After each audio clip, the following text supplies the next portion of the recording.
बिस्मिल्लाहिर्रहमानिर्रहीम अस्सलामुअलैकुम। आज मैं आप लोगों को जो रेसिपी सिखाने जा रही हूँ ये ढाबा स्टाइल आलू कीमा फ्राई की है। मैं आपको बताऊँगी कि ढाबे में जो कीमा आलू फ्राई बनता है वो किस तरह बन के तैयार होता है, इसके अंदर कौन कौन सी इंग्रेडिएंट डाली जाती हैं जो इतना मज़ेदार बन के तैयार होता है। तमाम टिप्स मैं आपके साथ शेयर करूँगी, वीडियो को एंड तक देखना है। अगर आप मेरी वीडियो को स्टेप बाय स्टेप फॉलो करेंगे तो आपका भी ढाबा स्टाइल कीमा आलू बहुत ही ज़्यादा मज़ेदार बनकर तैयार होगा। तो स्टार्ट करते हैं हम अपनी रेसिपी को। सबसे पहले जो है मैंने एक कढ़ाई ले ली थी, वही जैसे ढाबों में इस्तेमाल होती है। आपके पास कोई भी कढ़ाई या पतीली है वो ले लीजिए। उसके अंदर मैंने 4 टेबल स्पून ऑयल डाला था और अदरक लहसुन का पेस्ट मैंने जब ऑयल थोड़ा सा गर्म हो गया तो इसमें डाल लिया था और डाल के इसको थोड़ा ढक दिया था।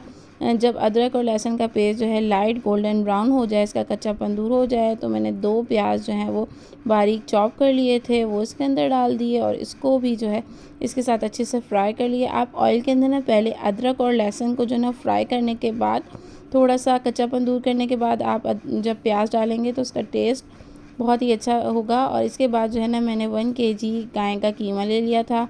ये थोड़ा सा चिकना था और ये हाथ का जो है ना मोटा कीमा था, ठीक है, मशीन से निकला हुआ नहीं था। आप वो बनाएंगे तो बहुत ही ज़्यादा मज़ेदार बन के तैयार होगा। अच्छा, हमने इसके अंदर गोश्त को इतना भूनना है तकरीबन 5 से 6 मिनट तक, इसका कलर जो है ना वो चेंज हो जाए और बिल्कुल ये देखें आप जो लाइट कलर इसका हो जाए गोल्डन सा। और इसको इतना हम फ्राई करेंगे पलट पलट के, तकरीबन 5 से 6 मिनट तक इसकी भुनाई करनी है प्याज और अदरक लहसुन के साथ। तो इसका जो है ना टेस्ट बहुत ही अच्छा सा जो है वो डेवलप हो जाएगा। इसके बाद मैं बाकी के इंग्रेडिएंट्स इसके अंदर डालूँगी। इसके अंदर मैंने हल्दी डाली थी 1/2 टीस्पून और इसके बाद इसके अंदर सॉल्ट जाएगा 1 टेबल स्पून, आप अपने टेस्ट के हिसाब से डालिएगा। इसके बाद धनिया पाउडर 2 टेबल स्पून डाला है मैंने इसके अंदर और इसके बाद ज़ीरा पाउडर वो भी मैंने इसके अंदर 1 टेबल स्पून डाला है।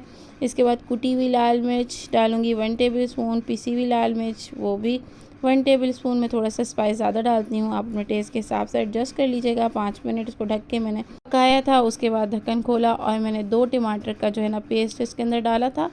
आप भी पेस्ट डालिएगा तो ज़्यादा बेहतर है, इस वरना टमाटर जो अगर आप साबुत डालेंगे ना तो वो बीच में खड़े खड़े रहते हैं तो वो ज़रा सा मज़ेदार टेस्ट नहीं आता है। ढाबा स्टाइल कीमा फ्राई में टमाटर का पेस्ट ही इस्तेमाल किया जाता है बजाय टमाटर के। तो अब इसको भी मैं अच्छे तरीके से मिक्स करूँगी। मीडियम टू हाई फ्लेम है इस वक्त मेरी।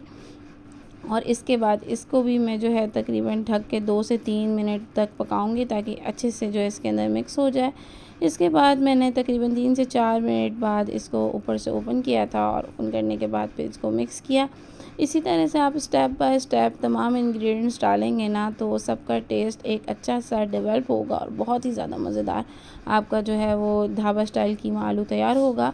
इसके बाद जो है मैंने 1 कप जो है इसमें दही का डाल दिया था। पहले आप इसको अच्छे से फेंट लेंगे, इसके बाद जो है आप दही डाल देंगे और इसके अंदर मैंने थोड़ा सा पानी डाल दिया था और पानी डालने के बाद इसको अच्छे से मिक्स कर लिया। अच्छा, मैं इसके अंदर ना ज़्यादा पानी नहीं डालूँगी, इसको हल्की आंच में यही जो मैंने दही और टमाटर का पेस्ट डाला है इसके साथ जो है मैं इसको हल्की आंच पे पकाऊंगी। कीमा अपना पानी छोड़ेगा, दही भी, तो ना बहुत ही अच्छा सा एक इसके अंदर टेस्ट जो है ना वो डेवलप होगा। तकरीबन इसको ढक के मैं गलने तक जो है वो छोड़ दूँगी। तकरीबन आधे घंटे के बाद जो है ना ये मेरा गल जाएगा। अब जो है ना इसके अंदर मैं कुछ खड़े मसाले हैं इनको रोस्ट करके जो ग्राइंड कर लूँगी वो इसमें डालेंगे। अब मैंने जो है ना 4 आलू जो हैं वो पतले स्लाइसेस में कट कर लिए थे। इसके अंदर मैंने सॉल्ट और वाइट पेपर और चिकन पाउडर और उसके साथ साथ मैंने थोड़ी सी लाल मिर्च और 2 चम्मच जो है ना कॉर्नफ्लावर डाल लिया था और इसको अच्छे तरीके से मिक्स कर लिया था। आप इस तरह से बनाएंगे ना तो आपके जो आलू हैं जो उसका भी बहुत अच्छा सा टेस्ट आएगा। मैंने इसको बिल्कुल फ्रेंच फ्राइज़ की तरह फ्राई कर लिया था। जब ये अच्छे तरीके से गल जाएंगे तो मैं इसको निकाल लूँगी और मेरे ये फ्राइज़ जो है फ्राई हो गए।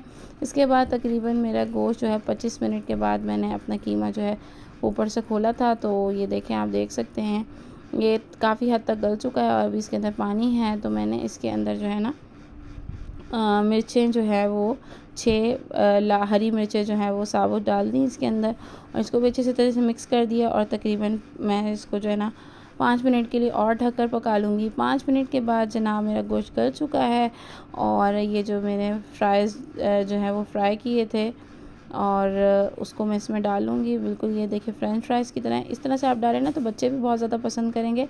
और इसके बाद जो मैंने खड़े मसाले रोस्ट किए थे और उसको ग्राइंड किया था वो इसके अंदर डाल देंगे और इसको अच्छे तरीके से हम मिक्स कर लेंगे। और जनाब ये ढाबा स्टाइल मेरा कीमा फ्राई जो है वो तकरीबन रेडी है। बहुत ही ज़्यादा ज़बरदस्त खुशबू आ रही। एंड में आपने ये खड़े मसाले जो आपने ग्राइंड किए हैं वो इसके अंदर डालने हैं और उसके बाद जो है ना आपने अपनी फ्लेम को ऑफ़ कर देना है और थोड़ा सा 2-3 मिनट के लिए ढक देना है। और इसके बाद मैं आपको ये जो है प्लेट में निकाल के दिखा रही हूँ। ये बड़े ही मज़ेदार सा जो है मेरा कीमा फ्राई जो है वो रेडी हो चुका है। और अगर आप लोगों को ये मेरी रेसिपी पसंद आई हो तो उसको ज़रूर ट्राई कीजिएगा, अपने फ्रेंड्स एंड फैमिली के साथ शेयर कीजिएगा, मुझे कमेंट करके बताइएगा मेरी रेसिपीज़ कैसी लगती हैं। चैनल पे न्यू हैं, सब्सक्राइब नहीं किया तो सब्सक्राइब कर दीजिए, बेल आइकन भी प्रेस कर दीजिए ताकि फ्यूचर में आने वाली वीडियो की नोटिफिकेशन आप लोगों के पास आ जाए। अल्लाह हाफ़िज़।